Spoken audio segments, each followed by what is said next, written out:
대법원 2015도 1362 판결은 장애인을 대상으로 한 성범죄 사건에서 공소시효를 없애는 규정을 과거 범죄에도 적용할 수 있는지가 문제된 사건이다.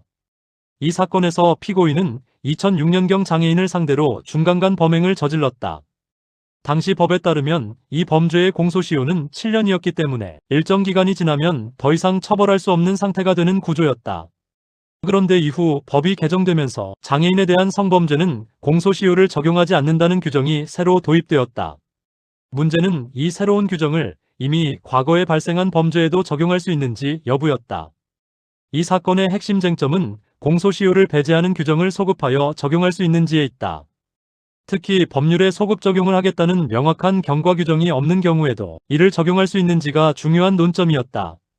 대법원은 법률 해석에서 하나의 해석이 헌법에 위반되고 다른 해석이 헌법에 합치되는 경우에는 헌법에 합치되는 해석을 선택해야 한다고 보았다.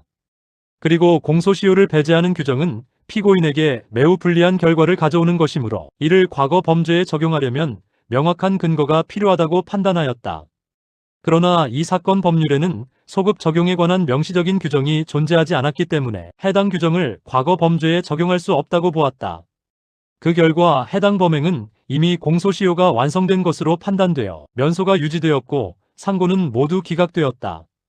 이 판결은 형벌불소급 원칙과 적법 절차 원칙을 강하게 강조한 판례이다.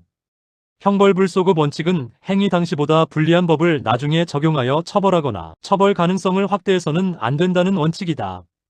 공소시효를 없애는 것은 사실상 처벌 가능성을 다시 열어주는 것이므로 결과적으로 형벌을 강화하는 효과를 가진다. 따라서 이를 소급 적용하는 것은 헌법에 위반될 위험이 크다. 또한 국민은 일정 기간이 지나면 처벌받지 않을 것이라는 기대를 가질 수 있는데 이를 뒤집는 것은 법적 안정성과 신뢰 보호를 침해할 수 있다. 다만 헌법적 비판도 존재한다.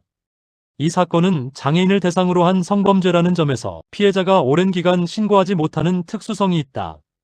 그럼에도 공소시효 완성을 이유로 처벌이 불가능해지는 결과는 피해자 보호 측면에서 한계를 드러낸다.